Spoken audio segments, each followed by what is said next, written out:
ಓಂ ಶಾಂತಿ. ಇಂದಿನ ದಿನಾಂಕ 14/11/2023.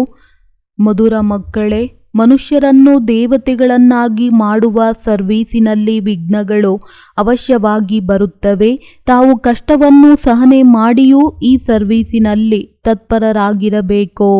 ದಯಾಹೃದಯಿಗಳಾಗಬೇಕಾಗಿದೆ. ಪ್ರಶ್ನೆ: ಯಾರಿಗೆ ಅಂತಿಮ ಜನ್ಮದ ಸ್ಮೃತಿ ಇರುತ್ತದೆಯೋ ಅವರ ಚಿಹ್ನೆಗಳು ಏನಾಗಿರುವುದೋ? ಉತ್ತರ: ಅವರ ಬುದ್ಧಿಯಲ್ಲಿರುವುದು ಈಗ ಈ ಪ್ರಪಂಚದಲ್ಲಿ ಇನ್ನೊಂದು ಜನ್ಮವನ್ನು ನಾವು ತೆಗೆದುಕೊಳ್ಳಬಾರದು ಮತ್ತು ಅನ್ಯರಿಗೆ ಜನ್ಮವನ್ನು ಕೊಡಲೂಬಾರದು. ಇದು ಪಾಪಾತ್ಮರ ಪ್ರಪಂಚವಾಗಿದೆ. ಈಗ ಇದರ ವೃದ್ಧಿಯೂ ಬೇಕಿಲ್ಲ, ಇದು ವಿನಾಶವಾಗಬೇಕಾಗಿದೆ. ನಾವು ಈ ಹಳೆಯ ವಸ್ತ್ರಗಳನ್ನು ಕಳಚಿ ನಮ್ಮ ಮನೆಗೆ ಹೋಗುತ್ತೇವೆ. ಈ ನಾಟಕವು ಈಗ ಮುಕ್ತಾಯವಾಯಿತು. ಗೀತೆ: ಹೊಸ ಯುಗದ ಮೊಗ್ಗುಗಳು. ಓಂ ಶಾಂತಿ. ತಂದೆಯು ಕುಳಿತು ಮಕ್ಕಳಿಗೆ ತಿಳಿಸುತ್ತಾರೆ, ನೀವು ಮಕ್ಕಳು ಪ್ರತಿಯೊಬ್ಬರ ಜ್ಯೋತಿಯನ್ನು ಬೆಳಗಿಸಬೇಕಾಗಿದೆ. ಇದು ನಿಮ್ಮ ಬುದ್ಧಿಯಲ್ಲಿದೆ. ತಂದೆಗೂ ಸಹ ಬೇಹದ್ದಿನ ಚಿಂತನೆ ಇರುತ್ತದೆ. ಮನುಷ್ಯ ಮಾತ್ರರಿಗೆ ಮುಕ್ತಿಯ ಮಾರ್ಗವನ್ನು ತಿಳಿಸಬೇಕು. ತಂದೆಯು ಬರುವುದೇ ಮಕ್ಕಳ ಸೇವೆ ಮಾಡಲು, ದುಃಖದಿಂದ ಬಿಡಿಸಲು. ಆದರೆ ಇದು ದುಃಖವಾಗಿದೆ ಅಂದ ಮೇಲೆ ಸುಖದ ಯಾವುದಾದರೂ ಸ್ಥಾನವಿರಬೇಕೆಂದು ಮನುಷ್ಯರು ತಿಳಿದುಕೊಳ್ಳುವುದೇ ಇಲ್ಲ. ಶಾಸ್ತ್ರಗಳಲ್ಲಿ ಸುಖದ ಸ್ಥಾನವನ್ನು ದುಃಖದ ಸ್ಥಾನವನ್ನಾಗಿ ಮಾಡಿಬಿಟ್ಟಿದ್ದಾರೆ. ಈಗ ತಂದೆಯು ದಯಾಹೃದಯಿಯಾಗಿದ್ದಾರೆ. ನಾವು ದುಃಖಿಯಾಗಿದ್ದೇವೆ ಎಂಬುದನ್ನು ಸಹ ಮನುಷ್ಯರು ತಿಳಿದುಕೊಂಡಿಲ್ಲ, ಏಕೆಂದರೆ ಸುಖ ಮತ್ತು ದುಃಖ ಕೊಡುವವರ ಬಗ್ಗೆ ಅವರಿಗೆ ಗೊತ್ತೇ ಇಲ್ಲ. ಇದು ಸಹ ನಾಟಕದ ಪೂರ್ವ ನಿಶ್ಚಿತವಾಗಿದೆ. ಸುಖ ಎಂದು ಯಾವುದಕ್ಕೆ ಹೇಳುತ್ತಾರೆ, ದುಃಖವೆಂದು ಯಾವುದಕ್ಕೆ ಹೇಳುತ್ತಾರೆಂದು ಗೊತ್ತಿಲ್ಲ. ಈಶ್ವರನೇ ಸುಖ ದುಃಖವನ್ನು ಕೊಡುತ್ತಾರೆಂದು ಹೇಳಿಬಿಡುತ್ತಾರೆ. ಅಂದರೆ ಅವರ ಮೇಲೆ ಕಳಂಕವನ್ನು ಹೊರಿಸುತ್ತಾರೆ. ಈಶ್ವರ ಯಾರನ್ನು ತಂದೆಯನ್ನು ಹೇಳುತ್ತಾರೆಯೋ ಅವರನ್ನೇ ತಿಳಿದುಕೊಂಡಿಲ್ಲ. ನಾನು ಮಕ್ಕಳಿಗೆ ಸುಖವನ್ನೇ ಕೊಡುತ್ತೇನೆಂದು ತಂದೆಯು ತಿಳಿಸುತ್ತಾರೆ. ಈಗ ನೀವು ಮಕ್ಕಳಿಗೆ ಗೊತ್ತಿದೆ, ಬಾಬಾ ಪತಿತರನ್ನು ಪಾವನರನ್ನಾಗಿ ಮಾಡಲು ಬಂದಿದ್ದಾರೆ. ನಾನು ಎಲ್ಲರನ್ನೂ ಮಧುರ ಮನೆಗೆ ಕರೆದುಕೊಂಡು ಹೋಗುತ್ತೇನೆಂದು ತಿಳಿಸುತ್ತಾರೆ. ಆ ಮಧುರ ಮನೆಯೂ ಸಹ ಪಾವನವಾಗಿದೆ. ಅಲ್ಲಿ ಯಾವುದೇ ಪತಿತ ಆತ್ಮಗಳಿರುವುದಿಲ್ಲ. ಆ ನೆಲೆಯನ್ನು ಯಾರೂ ಅರಿತುಕೊಂಡಿಲ್ಲ.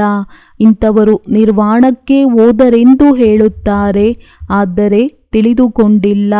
ಬುದ್ಧನು ಪಾರನಿರ್ವಾಣಕ್ಕೆ ಹೋದರೆಂದರೆ ಅವಶ್ಯವಾಗಿ ಅಲ್ಲಿಯವರಾಗಿದ್ದರು, ಅಲ್ಲಿಗೆ ಹೋದರು. ಅಂದ ಮೇಲೆ ಅವರಂತೂ ಹೋದರು, ಉಳಿದವರು ಹೇಗೆ ಹೋಗುವುದು? ಜೊತೆಯಂತೂ ಯಾರನ್ನೂ ಕರೆದುಕೊಂಡು ಹೋಗಲಿಲ್ಲ. ವಾಸ್ತವದಲ್ಲಿ ಅವರು ಹೋಗುವುದೇನೂ ಇಲ್ಲ. ಆದ್ದರಿಂದ ಎಲ್ಲರೂ ಪತಿತ ಪಾವನ ತಂದೆಯನ್ನು ನೆನಪು ಮಾಡುತ್ತಾರೆ. ಪಾವನ ಪ್ರಪಂಚಗಳು ಎರಡು ಇವೆ. ಒಂದು ಮುಕ್ತಿಧಾಮ, ಇನ್ನೊಂದು ಜೀವನ್ ಮುಕ್ತಿಧಾಮ. ಶಿವಪುರಿ, ವಿಷ್ಣುಪುರಿ, ಇದು ರಾವಣಪುರಿಯಾಗಿದೆ. ಪರಂಪಿತ ಪರಮಾತ್ಮನನ್ನು ರಾಮನೆಂದೂ ಸಹ ಹೇಳುತ್ತಾರೆ. ರಾಮರಾಜ್ಯವೆಂದು ಹೇಳಿದಾಗ ಬುದ್ಧಿಯು ಪರಮಾತ್ಮನ ಕಡೆ ಹೊರಟು ಹೋಗುತ್ತದೆ. ಮನುಷ್ಯರಂತೂ ಎಲ್ಲರೂ ಪರಮಾತ್ಮನೆಂದು ಒಪ್ಪುವುದಿಲ್ಲ. ಅಂದಾಗ ನಿಮಗೆ ದಯೆ ಬರುತ್ತದೆ. ತೊಂದರೆಯನ್ನಂತೂ ನೀವು ಸಹನೆ ಮಾಡಲೇಬೇಕಾಗುತ್ತದೆ. ತಂದೆಯು ತಿಳಿಸುತ್ತಾರೆ, ಮಧುರ ಮಕ್ಕಳೇ, ಮನುಷ್ಯರನ್ನು ದೇವತೆಗಳನ್ನಾಗಿ ಮಾಡುವುದರಲ್ಲಿ ಈ ಜ್ಞಾನ ಯಜ್ಞದಲ್ಲಿ ಅನೇಕ ವಿಘ್ನಗಳು ಬರುತ್ತವೆ. ಗೀತೆಯ ಭಗವಂತನೂ ಸಹ ನಿಂದನೆಯನ್ನು ಸಹನೆ ಮಾಡಿದ್ದರಲ್ಲವೇ? ನಿಂದನೆಯು ಇವರಿಗೂ ಮತ್ತು ನಿಮಗೂ ಆಗುತ್ತದೆ. ಆದ್ದರಿಂದಲೇ ಇವರು ಬಹುಶಃ ಚೌತಿಯ ಚಂದ್ರಮನನ್ನು ನೋಡಿರಬೇಕು ಎಂದು ಹೇಳುತ್ತಾರಲ್ಲವೇ? ಇವೆಲ್ಲವೂ ದಂತಕಥೆಗಳಾಗಿವೆ. ಪ್ರಪಂಚದಲ್ಲಂತೂ ಎಷ್ಟೊಂದು ಕೊಳಕಿದೆ. ಮನುಷ್ಯರು ಏನನ್ನೋ ತಿನ್ನುತ್ತಾರೆ, ಪ್ರಾಣಿಗಳನ್ನು ಸಾಯಿಸುತ್ತಾರೆ, ಏನೇನು ಮಾಡುತ್ತಾರೆ. ತಂದೆಯು ಬಂದು ಇವೆಲ್ಲ ಮಾತುಗಳಿಂದ ಬಿಡಿಸುತ್ತಾರೆ. ಪ್ರಪಂಚದಲ್ಲಿ ಎಷ್ಟೊಂದು ಒಡೆದಾಟವಿದೆ. ಆದರೆ ನಿಮಗಾಗಿ ತಂದೆಯು ಎಷ್ಟೊಂದು ಸಹಜ ಮಾಡಿಬಿಡುತ್ತಾರೆ. ತಂದೆಯು ತಿಳಿಸುತ್ತಾರೆ, ಮಕ್ಕಳೇ, ಕೇವಲ ನೀವು ನನ್ನನ್ನು ನೆನಪು ಮಾಡಿದಾಗ ವಿಕರ್ಮಗಳು ವಿನಾಶವಾಗಿ ಬಿಡುತ್ತವೆ.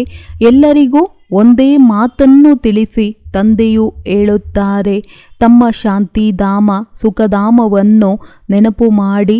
ನೀವು ಮೂಲತಃ ಅಲ್ಲಿಯ ನಿವಾಸಿಗಳಾಗಿದ್ದೀರಿ. ಸನ್ಯಾಸಿಗಳು ಸಹ ಅಲ್ಲಿ ಹೋಗುವುದಕ್ಕೋಸ್ಕರವೇ ಮಾರ್ಗವನ್ನು ತಿಳಿಸುತ್ತಾರೆ. ಒಂದು ವೇಳೆ ಒಬ್ಬರು ನಿರ್ವಾಣಧಾಮಕ್ಕೆ ಹೋಗಿಬಿಟ್ಟರೆ ನಂತರ ಉಳಿದವರನ್ನು ಹೇಗೆ ಕರೆದುಕೊಂಡು ಹೋಗುವರು? ಅವರನ್ನು ಯಾರೂ ಕರೆದುಕೊಂಡು ಹೋಗುವುದು ತಿಳಿದುಕೊಳ್ಳಿ. ಬುದ್ಧನು ನಿರ್ವಾಣಧಾಮಕ್ಕೆ ಹೋದರು, ಆದರೆ ಅವರ ಅನುಯಾಯಿ ಬೌದ್ಧಿಯರಂತೂ ಇಲ್ಲಿಯೇ ಕುಳಿತಿದ್ದಾರೆ. ಅವರನ್ನು ಹಿಂತಿರುಗಿ ಕರೆದುಕೊಂಡು ಹೋಗಬೇಕಲ್ಲವೇ? ಯಾರು ಪೈಗಂಬರರಿದ್ದಾರೆ ಅವರೆಲ್ಲರ ಆತ್ಮಗಳು ಇಲ್ಲಿಯೇ ಇವೆ ಅಂದರೆ ಒಂದಲ್ಲ ಒಂದು ಶರೀರದಲ್ಲಿದ್ದಾರೆ ಎಂದು ಹೇಳುತ್ತಾರೆ. ಆದರೂ ಸಹ ಮಹಿಮೆ ಮಾಡುತ್ತಿರುತ್ತಾರೆ. ಒಳ್ಳೆಯದು, ಧರ್ಮ ಸ್ಥಾಪನೆ ಮಾಡಿ ಹೋದರು ಮತ್ತೇನಾಯಿತು? ಮುಕ್ತಿಯಲ್ಲಿ ಹೋಗಲು ಮನುಷ್ಯರು ಎಷ್ಟೊಂದು ತಲೆಕೆಡಿಸಿಕೊಳ್ಳುತ್ತಾರೆ. ಅವರಂತೂ ಈ ಜಪ ತಪ ತೀರ್ಥ ಇತ್ಯಾದಿಗಳನ್ನು ಕಲಿಸಲಿಲ್ಲ. ತಂದೆಯು ತಿಳಿಸುತ್ತಾರೆ, ನಾನು ಎಲ್ಲರ ಗತಿ ಸದ್ಗತಿ ಮಾಡುವುದಕ್ಕೋಸ್ಕರವೇ ಬರುತ್ತೇನೆ. ಎಲ್ಲರನ್ನೂ ಕರೆದುಕೊಂಡು ಹೋಗುತ್ತೇನೆ. ಸತ್ಯಯುಗದಲ್ಲಿ ಜೀವನ್ ಮುಕ್ತಿ ಇರುತ್ತದೆ. ಒಂದೇ ಧರ್ಮವಿರುತ್ತದೆ. ಉಳಿದೆಲ್ಲ ಆತ್ಮಗಳನ್ನು ಹಿಂತಿರುಗಿ ಕರೆದುಕೊಂಡು ಹೋಗುತ್ತಾರೆ. ಇದನ್ನು ಸಹ ನೀವು ನೋಡುತ್ತೀರಿ. ಬೀಜವನ್ನು ಹಾಕುತ್ತಿರುತ್ತಾರೆ. ಮಕ್ಕಳು ಪುರುಷಾರ್ಥ ಮಾಡಿ ಬೀಜ ಬಿತ್ತುತ್ತಿರುತ್ತಾರೆ. ಮೊಮ್ಮ ಬಾಬಾ ಹಾಗೂ ಎಲ್ಲ ಮಕ್ಕಳು ಸಹ ಬೀಜವನ್ನು ಬಿತ್ತುತ್ತಿರುತ್ತಾರೆ. ದೊಡ್ಡ ಮಾಲಿಯು ಬೀಜವನ್ನು ಹೇಗೆ ಹಾಕುವುದೆಂದು ಕಲಿಸುತ್ತಾರೆ. ಇವರು ಹೂದೋಟದ ಮಾಲೀಕನಾಗಿದ್ದಾರೆ. ನೀವು ಬೀಜವನ್ನು ಬಿತ್ತುತ್ತೀರಿ, ಸಸಿಯೂ ಸಹ ಆಗುತ್ತದೆ. ಆದರೆ ಮತ್ತೆ ಮಾಯೆಯ ಬಿರುಗಾಳಿಗಳು ಬೀಸುತ್ತವೆ. ಅನೇಕ ಪ್ರಕಾರದ ಬಿರುಗಾಳಿಗಳು ಬರುತ್ತವೆ. ಇವು ಮಾಯೆಯ ವಿಘ್ನಗಳಾಗಿವೆ. ಬಿರುಗಾಳಿಗಳು ಬರುತ್ತವೆ ಎಂದರೆ ಕೇಳಬೇಕು, ಬಾಬಾ ಇದಕ್ಕೆ ಏನು ಮಾಡಬೇಕು? ಶ್ರೀಮತವನ್ನು ಕೊಡುವವರು ತಂದೆಯಾಗಿದ್ದಾರೆ. ಬಿರುಗಾಳಿಗಳಂತೂ ಬಂದೇ ಬರುತ್ತವೆ. ಇದರಲ್ಲಿ ಮೊದಲನೆಯದು ದೇಹಾಭಿಮಾನವಾಗಿದೆ. ನಾನಾತ್ಮ ಅವಿನಾಶಿಯಾಗಿದ್ದೇನೆ. ಈ ಶರೀರವು ವಿನಾಶಿಯಾಗಿದೆ. ನನ್ನ 84 ಜನ್ಮಗಳು ಮುಕ್ತಾಯವಾಯಿತು. ಆತ್ಮವೇ ಪುನರ್ಜನ್ಮವನ್ನು ತೆಗೆದುಕೊಳ್ಳುತ್ತದೆ. ಗಳಿಗೆ ಗಳಿಗೆಯೂ ಒಂದು ಶರೀರವನ್ನು ಬಿಟ್ಟು ಇನ್ನೊಂದನ್ನು ತೆಗೆದುಕೊಳ್ಳುವುದು ಆತ್ಮನ ಕೆಲಸವೇ ಆಗಿದೆ ಎಂಬುದನ್ನು ಸಹ ತಿಳಿದುಕೊಳ್ಳುವುದಿಲ್ಲ. ಈಗ ತಂದೆಯು ತಿಳಿಸುತ್ತಾರೆ, ಮಕ್ಕಳೇ, ಇದು ನಿಮ್ಮ ಅಂತಿಮ ಜನ್ಮವಾಗಿದೆ. ಈ ಪ್ರಪಂಚದಲ್ಲಿ ಇನ್ನೊಂದು ಜನ್ಮವನ್ನು ತೆಗೆದುಕೊಳ್ಳಲೂ ಬಾರದು, ಯಾರಿಗೂ ಜನ್ಮ ಕೊಡಲೂ ಬಾರದು. ಇದಕ್ಕೆ ಕೆಲವರು ಈ ಸೃಷ್ಟಿಯ ವೃದ್ಧಿಯು ಹೇಗಾಗುತ್ತದೆ ಎಂದು ಕೇಳುತ್ತಾರೆ. ಅರೆ, ಈ ಸಮಯದಲ್ಲಿ ಸೃಷ್ಟಿಯ ವೃದ್ಧಿಯೂ ಬೇಕಿಲ್ಲ. ಇದಂತೂ ಭ್ರಷ್ಟಾಚಾರದ ವೃದ್ಧಿಯಾಗಿದೆ. ಈ ಸಂಪ್ರದಾಯವು ರಾವಣನಿಂದ ಪ್ರಾರಂಭವಾಗಿದೆ. ಪ್ರಪಂಚವನ್ನು ಭ್ರಷ್ಟಾಚಾರಿಯನ್ನಾಗಿ ಮಾಡುವವರು ರಾವಣನೇ ಆಗಿದ್ದಾನೆ.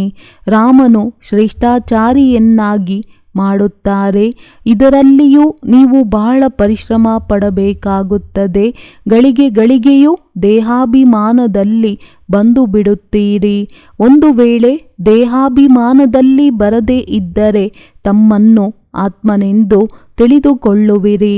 ಸತ್ಯಯುಗದಲ್ಲಿಯೂ ಸಹ ತಮ್ಮನ್ನು ಆತ್ಮವೆಂದಂತೂ ತಿಳಿಯುತ್ತಾರಲ್ಲವೇ? ಈಗ ಈ ನಮ್ಮ ಶರೀರವು ವೃದ್ಧಾವಸ್ಥೆಯಲ್ಲಿದೆ. ಇದನ್ನು ಬಿಟ್ಟು ಹೊಸದನ್ನು ತೆಗೆದುಕೊಳ್ಳುತ್ತೇವೆಂದು ಗೊತ್ತಿರುತ್ತದೆ. ಇಲ್ಲಂತೂ ಆತ್ಮದ ಜ್ಞಾನವೂ ಸಹ ಇಲ್ಲ. ತಮ್ಮನ್ನು ದೇಹವೆಂದು ತಿಳಿದು ಕುಳಿತಿದ್ದಾರೆ. ಯಾರು ದುಃಖಿಯಾಗಿರುತ್ತಾರೆಯೋ ಅವರಿಗೆ ಈ ಪ್ರಪಂಚದಿಂದ ಹೋಗುವ ಮನಸ್ಸಾಗುತ್ತದೆ. ಅಲ್ಲಂತೂ ಸುಖವೇ ಸುಖವಿರುತ್ತದೆ. ಆತ್ಮದ ಜ್ಞಾನವು ಅಲ್ಲಿರುತ್ತದೆ. ಒಂದು ಶರೀರವನ್ನು ಬಿಟ್ಟು ಇನ್ನೊಂದನ್ನು ತೆಗೆದುಕೊಳ್ಳುತ್ತಾರೆ. ಆದ್ದರಿಂದ ದುಃಖವಾಗುವುದಿಲ್ಲ. ಅದು ಸುಖದ ಪ್ರಾರಬ್ಧವಾಗಿದೆ. ಇಲ್ಲಿಯೂ ಸಹ ಆತ್ಮವೆಂದಂತೂ ಹೇಳುತ್ತಾರೆ. ಆದರೆ ಅದನ್ನೇ ಕೆಲವರು ಆತ್ಮವೇ ಪರಮಾತ್ಮನೆಂದು ಹೇಳಿಬಿಡುತ್ತಾರೆ. ಆತ್ಮವಾಗಿದ್ದೇವೆ ಎನ್ನುವ ಜ್ಞಾನವಂತೂ ಇದೆಯಲ್ಲವೇ? ಆದರೆ ನಾವು ಈ ಪಾತ್ರದಿಂದ ಹಿಂತಿರುಗಿ ಹೋಗಲು ಸಾಧ್ಯವಿಲ್ಲ. ಒಂದು ಶರೀರವನ್ನು ಬಿಟ್ಟು ಇನ್ನೊಂದನ್ನು ಅವಶ್ಯವಾಗಿ ತೆಗೆದುಕೊಳ್ಳಬೇಕೆಂಬುದನ್ನು ತಿಳಿದುಕೊಂಡಿಲ್ಲ. ಪುನರ್ಜನ್ಮವನ್ನಂತೂ ಎಲ್ಲರೂ ಒಪ್ಪುತ್ತಾರೆ. ಎಲ್ಲ ಕರ್ಮಗಳಂತೂ ಕಾಡುತ್ತಿರುತ್ತದೆ ಎಲ್ಲವೇ? ಮಾಯೆಯ ರಾಜ್ಯದಲ್ಲಿ ಕರ್ಮ ವಿಕರ್ಮವೇ ಆಗುತ್ತವೆ. ಅಂದರೆ ಮನಸ್ಸು ತಿನ್ನುವಂತಹ ಕರ್ಮಗಳೇ ಆಗುತ್ತಿರುತ್ತವೆ. ಅಲ್ಲಿ ಮನಸ್ಸು ತಿನ್ನುವಂತಹ ಕರ್ಮವೇ ಆಗುವುದಿಲ್ಲ. ನೀವೀಗ ತಿಳಿದುಕೊಂಡಿದ್ದೀರಿ. ನಾವೀಗ ಮನೆಗೆ ಹಿಂತಿರುಗಲೇಬೇಕು. ವಿನಾಶವಂತೂ ಆಗಲೇಬೇಕು. ಬಾಂಬುಗಳನ್ನು ಹಾಕಲು ಪ್ರಯತ್ನವನ್ನು ಮಾಡುತ್ತಾರೆ. ಕೊನೆಗೆ ಕೋಪದಲ್ಲಿ ಬಂದು ಬಾಂಬು ಹಾಕಿಬಿಡುತ್ತಾರೆ. ಇವು ಶಕ್ತಿಶಾಲಿ ಬಾಂಬುಗಳಾಗಿವೆ. ಆದ್ದರಿಂದ ಯುರೋಪಿಯನರನ್ನು ಯಾದವರೆಂದು ಗಾಯನ ಮಾಡುತ್ತಾರೆ. ನಾವು ಎಲ್ಲ ಧರ್ಮದವರಿಗೂ ಯುರೋಪ್ ವಾಸಿಗಳೆಂದೇ ಹೇಳುತ್ತೇವೆ. ಭಾರತ ಮಾತ್ರ ಒಂದು ಕಡೆ ಇದ್ದು ಉಳಿದವರೆಲ್ಲರನ್ನು ಒಂದು ಧರ್ಮದಲ್ಲಿ ಸೇರಿಸಲಾಗಿದೆ. ತಮ್ಮ ಖಂಡದ ಬಗ್ಗೆ ಅವರಿಗೆ ತುಂಬ ಪ್ರೀತಿ ಇರುತ್ತದೆ. ಆದರೆ ವಿಧಿಯೇ ಈ ರೀತಿ ಇರುವಾಗ ಏನು ಮಾಡಲಾಗುತ್ತದೆ? ಆ ಶಕ್ತಿಯನ್ನು ಸಹ ಈಗ ನಿಮಗೆ ತಂದೆಯು ಕೊಡುತ್ತಿದ್ದಾರೆ. ಯೋಗ ಬಲದಿಂದ ನೀವು ರಾಜ್ಯವನ್ನು ತೆಗೆದುಕೊಳ್ಳುತ್ತಿದ್ದೀರಿ. ನಿಮಗೆ ಯಾವುದೇ ಕಷ್ಟವನ್ನು ಕೊಡುವುದಿಲ್ಲ. ಕೇವಲ ನನ್ನನ್ನು ನೆನಪು ಮಾಡಿ ದೇಹಾಭಿಮಾನವನ್ನು ಬಿಡಿ ಎಂದು ಹೇಳುತ್ತಾರೆ.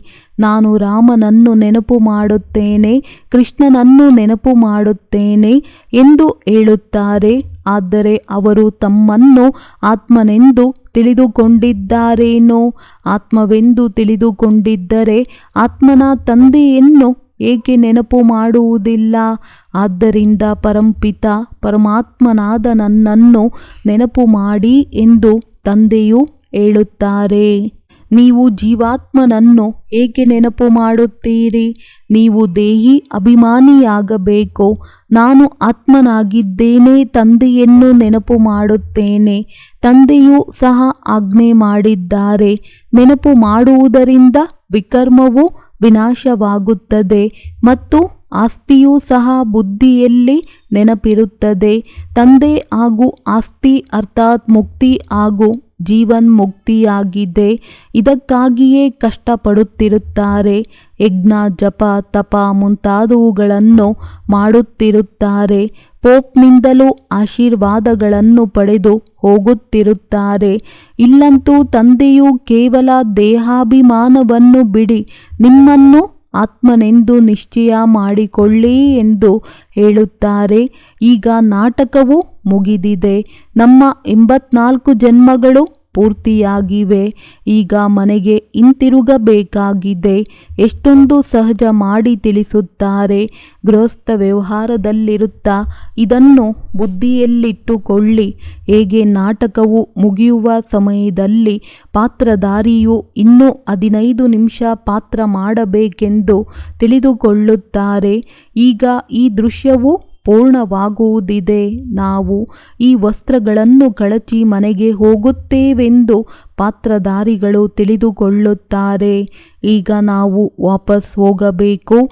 ಈ ರೀತಿ ಮಾತುಗಳನ್ನು ನಿಮ್ಮೊಂದಿಗೆ ನೀವೇ ಮಾತನಾಡಿಕೊಳ್ಳಬೇಕು. ಎಷ್ಟೊಂದು ಸಮಯದಿಂದ ನಾವು ಸುಖ ದುಃಖದ ಪಾತ್ರವನ್ನು ಅಭಿನಯಿಸಿದ್ದೇವೆಂದೂ ಸಹ ತಿಳಿದುಕೊಂಡಿದ್ದೀರಿ. ಈಗ ತಂದೆಯು ಹೇಳುತ್ತಾರೆ, ನನ್ನನ್ನು ನೆನಪು ಮಾಡಿ. ಪ್ರಪಂಚದಲ್ಲಿ ಏನೆಲ್ಲವೂ ಆಗುತ್ತಿದೆ ಇದೆಲ್ಲವನ್ನು ಮರೆತು ಬಿಡಿ. ಇದೆಲ್ಲವೂ ನಾಶವಾಗುವುದಿದೆ. ಈಗ ಮನೆಗೆ ಹಿಂತಿರುಗಬೇಕಾಗಿದೆ. ಅವರಂತೂ ಇನ್ನೂ ಕಲಿಯುಗ 40,000 ವರ್ಷಗಳಿವೆ ಎಂದು ತಿಳಿದುಕೊಂಡಿದ್ದಾರೆ. ಇದನ್ನು ಘೋರ ಅಂಧಕಾರವೆಂದು ಕರೆಯಲಾಗುವುದು. ಅವರಿಗೆ ತಂದೆಯ ಪರಿಚಯವಿಲ್ಲ. ಜ್ಞಾನವೆಂದರೆ ತಂದೆಯ ಪರಿಚಯವಿರುತ್ತದೆ, ಅಜ್ಞಾನವೆಂದರೆ ತಂದೆಯ ಪರಿಚಯವಿರುವುದಿಲ್ಲ. ಆದುದರಿಂದ ಈಗ ಅವರು ಘೋರ ಅಂಧಕಾರದಲ್ಲಿದ್ದಾರೆ. ಈಗ ನೀವು ನಂಬರ್ವಾರ್ ಪುರುಷಾರ್ಥದನುಸಾರ ಅಪಾರವಾದಂತಹ ಪ್ರಕಾಶತೆಯಲ್ಲಿದ್ದೀರಿ. ಈಗ ರಾತ್ರಿಯು ಮುಗಿಯುವ ಸಮಯವಾಗಿದೆ. ನಾವು ಮನೆಗೆ ಹಿಂತಿರುಗುತ್ತೇವೆ. ಇಂದು ಬ್ರಹ್ಮನ ರಾತ್ರಿ, ನಾಳೆ ಬ್ರಹ್ಮನ ಹಗಲಾಗುತ್ತದೆ. ಪರಿವರ್ತನೆ ಆಗುವುದರಲ್ಲಿ ಸಮಯ ಹಿಡಿಯುತ್ತದೆ ಎಲ್ಲವೇ. ಈಗ ನಾವು ಮೃತ್ಯು ಲೋಕದಲ್ಲಿದ್ದೇವೆ, ನಾಳೆ ಅಮರ ಲೋಕದಲ್ಲಿ ಇರುತ್ತೇವೆಂದು ತಿಳಿದುಕೊಂಡಿದ್ದೀರಿ. ಮೊದಲು ಮನೆಗೆ ಹಿಂತಿರುಗಬೇಕಾಗುತ್ತದೆ. ಹೀಗೆ ಈ 84 ಜನ್ಮಗಳ ಚಕ್ರವು ತಿರುಗುತ್ತಿರುತ್ತದೆ. ಈ ಚಕ್ರವು ತಿರುಗುತ್ತಿರುವುದು ನಿಲ್ಲುವುದಿಲ್ಲ. ನೀವು ಎಷ್ಟೊಂದು ಬಾರಿ ನನ್ನೊಂದಿಗೆ ಮಿಲನ ಮಾಡಿದ್ದೀರೆಂದು ತಂದೆಯು ಹೇಳುತ್ತಾರೆ. ನಾವು ಅನೇಕ ಬಾರಿ ಮಿಲನ ಮಾಡಿದ್ದೇವೆಂದು ಮಕ್ಕಳು ಹೇಳುತ್ತಾರೆ. ನಿಮ್ಮ 84 ಜನ್ಮಗಳ ಚಕ್ರ ಪೂರ್ತಿಯಾಗುತ್ತದೆ. ಆದುದರಿಂದ ಎಲ್ಲರ ಪಾತ್ರವು ಪೂರ್ಣವಾಗುತ್ತದೆ. ಇದಕ್ಕೆ ಜ್ಞಾನವೆಂದು ಕರೆಯಲಾಗುವುದು. ಜ್ಞಾನ ಕೊಡುವಂಥವರು ಜ್ಞಾನ ಸಾಗರ ಪರಂಪಿತ ಪರಮಾತ್ಮ ಪತಿತ ಪಾವನ ಆಗಿದ್ದಾರೆ. ಪತಿತ ಪಾವನ ಎಂದು ಯಾರಿಗೆ ಕರೆಯಲಾಗುವುದು ಎಂದು ನೀವು ಕೇಳಬಹುದು. ಭಗವಂತನೆಂದು ನಿರಾಕಾರನಿಗೆ ಕರೆಯಲಾಗುವುದು. ಹಾಗಾದರೆ ನೀವು ರಘುಪತಿ ರಾಘವ ರಾಜಾರಾಮ ಎಂದು ಏಕೆ ಹೇಳುತ್ತೀರಿ? ಆತ್ಮಗಳ ತಂದೆಯಂತೂ ಆ ನಿರಾಕಾರನೇ ಆಗಿದ್ದಾರೆ. ಈ ರೀತಿ ತಿಳಿಸಿಕೊಡುವಂತಹ ಒಳ್ಳೆಯ ಯುಕ್ತಿ ಬೇಕಾಗಿದೆ. ದಿನ ಪ್ರತಿದಿನ ನಿಮ್ಮ ಉನ್ನತಿಯಾಗುತ್ತಿರುತ್ತದೆ, ಏಕೆಂದರೆ ಗುಹ್ಯವಾದ ಜ್ಞಾನವು ಸಿಗುತ್ತಿರುತ್ತದೆ. ತಿಳಿಸಿಕೊಡಲು ಕೇವಲ ಅಲಫ್ ತಂದೆಯ ಮಾತೊಂದೇ ಆಗಿದೆ. ಅಲಫ್ ತಂದೆಯನ್ನು ಮರೆತಿರುವ ಕಾರಣ ಅನಾಥರಾಗಿದ್ದಾರೆ, ದುಃಖಿಗಳಾಗುತ್ತಿರುತ್ತಾರೆ. ಒಬ್ಬರ ಮೂಲಕ ಇನ್ನೊಬ್ಬರನ್ನು ಅರಿತುಕೊಳ್ಳುವ ಕಾರಣ ನೀವು 21 ಜನ್ಮಗಳು ಸುಖಿಗಳಾಗುತ್ತೀರಿ. ಇದು ಜ್ಞಾನವಾಗಿದೆ, ಅದು ಅಜ್ಞಾನವಾಗಿದೆ. ಪರಮಾತ್ಮನನ್ನು ಸರ್ವವ್ಯಾಪಿ ಎಂದು ಹೇಳಿಬಿಡುತ್ತಾರೆ.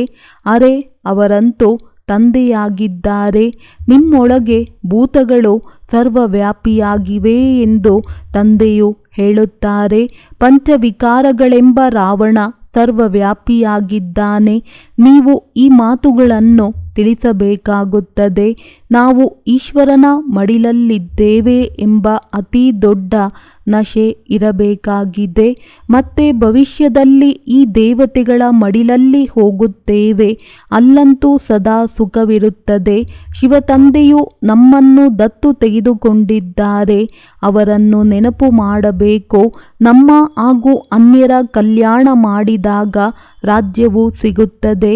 ಇದು ತಿಳಿದುಕೊಳ್ಳುವಂತಹ ಒಳ್ಳೆಯ ಮಾತಾಗಿದೆ. ಶಿವತಂದೆಯು ನಿರಾಕಾರನಾಗಿದ್ದಾರೆ.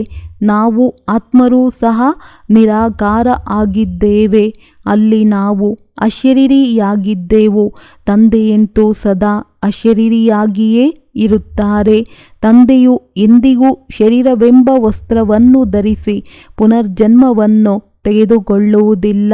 ತಂದೆಯು ಒಮ್ಮೆ ಪುನರಾವರ್ತನೆ ಮಾಡುತ್ತಾರೆ. ಅವತರಣೆ ಮಾಡುತ್ತಾರೆ.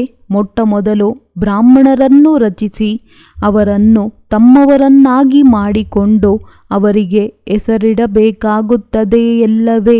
ಬ್ರಹ್ಮನಿಲ್ಲದೆ ಹೋದರೆ ಬ್ರಾಹ್ಮಣರೆಲ್ಲಿಂದ ಬರುತ್ತಾರೆ? ಯಾರು ಪೂರ್ತಿ 84 ಜನ್ಮಗಳನ್ನು ತೆಗೆದುಕೊಳ್ಳುತ್ತಾರೆಯೋ ಅವರೇ ಇವರಾಗಿದ್ದಾರೆ. ಪಾವನರಾಗಿದ್ದಂಥವರು ಪತಿತರಾಗಿದ್ದಾರೆ. ಸುಂದರರಿಂದ ಶ್ಯಾಮ, ಶ್ಯಾಮದಿಂದ ಸುಂದರರಾಗುತ್ತಾರೆ. ನಾವು ಭಾರತಕ್ಕೂ ಸಹ ಶ್ಯಾಮ ಸುಂದರ ಎಂದು ಹೆಸರಿಡಬಹುದು. ಭಾರತವನ್ನೇ ಶ್ಯಾಮ, ಭಾರತವನ್ನೇ ಗೋಲ್ಡನ್ ಏಜ್, ಸುಂದರ ಎಂದು ಹೇಳುತ್ತಾರೆ. ಭಾರತವೇ ಕಾಮಚಿತೆಯ ಮೇಲೆ ಕುಳಿತು ಕಪ್ಪಾಗುತ್ತದೆ. ಭಾರತವೇ ಜ್ಞಾನಚಿತೆಯ ಮೇಲೆ ಕುಳಿತು ಸುಂದರವಾಗುತ್ತದೆ. ಭಾರತವನ್ನೇ ಕುರಿತು ಕಷ್ಟಪಡಬೇಕಾಗುತ್ತದೆ. ಭಾರತವಾಸಿಗಳೇ ಮತ್ತೆ ಬೇರೆ ಬೇರೆ ಧರ್ಮಗಳಲ್ಲಿ ಪರಿವರ್ತನೆಯಾಗಿ ಬಿಟ್ಟಿದ್ದಾರೆ. ಯುರೋಪಿಯನ್ನರು ಹಾಗೂ ಭಾರತೀಯರಲ್ಲಿ ವ್ಯತ್ಯಾಸ ಕಾಣುವುದಿಲ್ಲ. ಅಲ್ಲಿಯೇ ಹೋಗಿ ವಿವಾಹವನ್ನು ಮಾಡಿಕೊಳ್ಳುತ್ತಾರೆ ಮತ್ತೆ ಅವರನ್ನು ಕ್ರಿಶ್ಚಿಯನರೆಂದು ಹೇಳಿಕೊಳ್ಳುತ್ತಾರೆ. ಅವರ ಮಕ್ಕಳು ಮೊದಲಾದವರು ಅದೇ ಲಕ್ಷಣವುಳ್ಳವರಾಗಿರುತ್ತಾರೆ. ಆಫ್ರಿಕಾದಲ್ಲಿಯೂ ಹೋಗಿ ವಿವಾಹವನ್ನು ಮಾಡಿಕೊಳ್ಳುತ್ತಾರೆ. ಈಗ ತಂದೆಯು ಚಕ್ರವನ್ನು ತಿಳಿದುಕೊಳ್ಳಲು ವಿಶಾಲ ಬುದ್ಧಿಯನ್ನು ಕೊಡುತ್ತಾರೆ. ವಿನಾಶಕಾಲೇ ವಿಪರೀತ ಬುದ್ಧಿ ಎಂದು ಬರೆಯಲಾಗಿದೆ. ಯಾದವರು ಹಾಗೂ ಕೌರವರು ಪ್ರೀತಿಯನ್ನಿಡಲಿಲ್ಲ. ಯಾರು ಪ್ರೀತಿಯನ್ನಿಟ್ಟರೂ ಅವರಿಗೆ ವಿಜಯವಾಯಿತು. ಶತ್ರುಗಳಿಗೆ ವಿಪರೀತ ಬುದ್ಧಿಯವರೆಂದು ಕರೆಯಲಾಗುತ್ತದೆ. ಈ ಸಮಯ ಎಲ್ಲರೂ ಪರಸ್ಪರ ಶತ್ರುಗಳಾಗಿದ್ದಾರೆಂದು ತಂದೆಯು ಹೇಳುತ್ತಾರೆ. ತಂದೆಗೂ ಸಹ ಸರ್ವವ್ಯಾಪಿ ಎಂದು ನಿಂದನೆ ಮಾಡುತ್ತಾರೆ ಮತ್ತೆ ಜನನ ಮರಣ ರಹಿತನೆಂದು ಹೇಳಿಬಿಡುತ್ತಾರೆ. ಅವರಿಗೆ ಯಾವುದೇ ನಾಮರೂಪವೂ ಇಲ್ಲವೆಂದೂ ಸಹ ಹೇಳುತ್ತಾರೆ. ಓ ಗಾಡ್ ಫಾದರ್ ಎಂದು ಹೇಳುತ್ತಾರೆ. ಆತ್ಮ ಪರಮಾತ್ಮನ ಸಾಕ್ಷಾತ್ಕಾರವೂ ಸಹ ಆಗುತ್ತದೆ. ಅದರಲ್ಲಿ ಆತ್ಮನಿಗೂ ಪರಮಾತ್ಮನಿಗೂ ಅಂತರವಿರುವುದಿಲ್ಲ. ಉಳಿದ ಹಾಗೆ ಶಕ್ತಿಯು ನಂಬರ್ವಾರ್ ಹೆಚ್ಚು ಕಡಿಮೆ ಇರುತ್ತದೆ. ಮನುಷ್ಯರಂತೂ ಮನುಷ್ಯರೇ ಆಗಿದ್ದಾರೆ. ಹೇಗೆ ಅವರಲ್ಲಿ ಪದವಿ ಬೇರೆ ಬೇರೆಯಾಗಿರುತ್ತದೆ, ಬುದ್ಧಿಯಲ್ಲಿ ವ್ಯತ್ಯಾಸವಿರುತ್ತದೆ. ಜ್ಞಾನಸಾಗರ ತಂದೆಯು ನಿಮಗೀಗ ಅವರನ್ನು ನೆನಪು ಮಾಡುವಂತಹ ಜ್ಞಾನವನ್ನು ಕೊಟ್ಟಿದ್ದಾರೆ. ಆ ಸ್ಥಿತಿಯು ನಿಮಗೆ ಅಂತ್ಯದಲ್ಲಾಗುತ್ತದೆ. ಅಮೃತ ವೇಳೆಯಲ್ಲಿ ಸ್ಮರಣೆ ಮಾಡುತ್ತಾ ಮಾಡುತ್ತಾ ಸುಖವನ್ನು ಹೊಂದಿ ಬಲೆ ಕಾಲು ಚಾಚಿ ಮಲಗಿರಿ. ಆದರೆ ನಿದ್ರೆ ಮಾಡಬೇಡಿ. ತಮಗೆ ತಾವೇ ಹಠ ಮಾಡಿ ಕುಳಿತುಕೊಳ್ಳಬೇಕು. ಇದರಲ್ಲೇ ಪರಿಶ್ರಮವಿದೆ. ವೈದ್ಯರು ಸಹ ಅಮೃತ ವೇಳೆಗಾಗಿ ಔಷಧಿಯನ್ನು ಕೊಡುತ್ತಾರೆ. ಇದು ಸಹ ಔಷಧಿಯಾಗಿದೆ. ರಚಯಿತ ತಂದೆಯು ಬ್ರಹ್ಮರವರ ಮೂಲಕ ಬ್ರಾಹ್ಮಣರನ್ನು ರಚಿಸಿ ಓದಿಸುತ್ತಿದ್ದಾರೆ. ಈ ಮಾತನ್ನು ಎಲ್ಲರಿಗೂ ತಿಳಿಸಬೇಕು. ಒಳ್ಳೆಯದು. ಮಧುರಾತಿ ಮಧುರ ಅಗಲಿ ಹೋಗಿ ಮರಳಿ ಸಿಕ್ಕಿರುವಂತಹ ಮಕ್ಕಳಿಗೆ ಪ್ರೀತಿಯ ಮಾತ್ಪಿತಾ ಬಾಪ್ತಾದರವರ ನೆನಪು, ಪ್ರೀತಿ ಹಾಗೂ ಸುಪ್ರಭಾತ. ಆತ್ಮೀಯ ಮಕ್ಕಳಿಗೆ ಆತ್ಮೀಯ ತಂದೆಯ ನಮಸ್ತೆ. ಧಾರಣೆಗಾಗಿ ಮುಖ್ಯ ಸಾರ: ನಾವು ಈಶ್ವರನ ಮಡಿಲನ್ನು ತೆಗೆದುಕೊಂಡಿದ್ದೇವೆ, ನಂತರ ದೇವತಾ ಮಡಿಲಿನಲ್ಲಿ ಹೋಗುತ್ತೇವೆಂಬ ಆತ್ಮಿಕ ನಶೆ ಇರಬೇಕು. ತಮ್ಮ ಹಾಗೂ ಅನ್ಯರ ಕಲ್ಯಾಣವನ್ನು ಮಾಡಬೇಕು. ಅಮೃತ ವೇಳೆ ಎದ್ದು ಜ್ಞಾನಸಾಗರನ ಜ್ಞಾನವನ್ನು ಮನನ ಮಾಡಬೇಕು. ಒಬ್ಬ ತಂದೆಯ ಅವ್ಯಭಿಚಾರಿ ನೆನಪಿನಲ್ಲಿರಬೇಕು. ದೇಹಾಭಿಮಾನವನ್ನು ಬಿಟ್ಟು ಸ್ವಯಂವನ್ನು ಆತ್ಮನೆಂದು ನಿಶ್ಚಯ ಮಾಡಬೇಕು. ವರದಾನ: ಅಮೃತ ವೇಳೆಯಿಂದ ರಾತ್ರಿಯವರೆಗೆ ನೆನಪಿನಲ್ಲಿ ವಿಧಿಪೂರ್ವಕವಾಗಿ ಪ್ರತಿ ಕರ್ಮವನ್ನು ಮಾಡುವಂತಹ ಸಿದ್ಧಿ ಸ್ವರೂಪ ಭವ. ಅಮೃತ ವೇಳೆಯಿಂದ ರಾತ್ರಿಯವರೆಗೂ ಏನೆಲ್ಲವೋ ಕರ್ಮವನ್ನೇ ಮಾಡಿರಿ. ನೆನಪಿನಲ್ಲಿ ವಿಧಿಪೂರ್ವಕವಾಗಿ ಕರ್ಮವನ್ನು ಮಾಡುತ್ತೀರೆಂದರೆ ಪ್ರತಿ ಕರ್ಮದ ಸಿದ್ಧಿಯು ಸಿಗುವುದು. ಎಲ್ಲದಕ್ಕಿಂತಲೂ ಅತಿ ದೊಡ್ಡ ಸಿದ್ಧಿಯು ಇದಾಗಿದೆ. ಪ್ರತ್ಯಕ್ಷ ಫಲದ ರೂಪದಲ್ಲಿ ಅತೀಂದ್ರಿಯ ಸುಖದ ಅನುಭೂತಿಯಾಗುವುದು. ಸದಾ ಸುಖದ ಅಲೆಗಳಲ್ಲಿ, ಖುಷಿಯ ಅಲೆಗಳಲ್ಲಿ ತೇಲಾಡುತ್ತಿರುತ್ತೀರಿ. ಅಂದ ಮೇಲೆ ಈ ಪ್ರತ್ಯಕ್ಷ ಫಲವೂ ಸಿಗುತ್ತದೆ ಹಾಗೂ ಭವಿಷ್ಯ ಫಲವೂ ಸಿಗುತ್ತದೆ. ಈ ಸಮಯದ ಪ್ರತ್ಯಕ್ಷ ಫಲವು ಭವಿಷ್ಯದ ಅನೇಕ ಜನ್ಮಗಳ ಫಲಕ್ಕಿಂತಲೂ ಶ್ರೇಷ್ಠವಿದೆ. ಈಗೀಗ ಮಾಡಲಾಯಿತು, ಈಗೀಗ ಸಿಕ್ಕಿತು. ಇದಕ್ಕೆ ಪ್ರತ್ಯಕ್ಷ ಫಲ ಎಂದು ಹೇಳಲಾಗುತ್ತದೆ. ಸ್ಲೋಗನ್: ಸ್ವಯಂವನ್ನು ನಿಮಿತ್ತನೆಂದು ತಿಳಿದುಕೊಂಡು ಪ್ರತಿ ಕರ್ಮವನ್ನು ಮಾಡಿರಿ. ಆಗ ಭಿನ್ನ ಹಾಗೂ ಪ್ರಿಯರಾಗಿರುತ್ತೀರಿ. ನಾನು ಎನ್ನುವುದು ಬರಲು ಸಾಧ್ಯವಿಲ್ಲ. ಒಳ್ಳೆಯದು. ಓಂ ಶಾಂತಿ.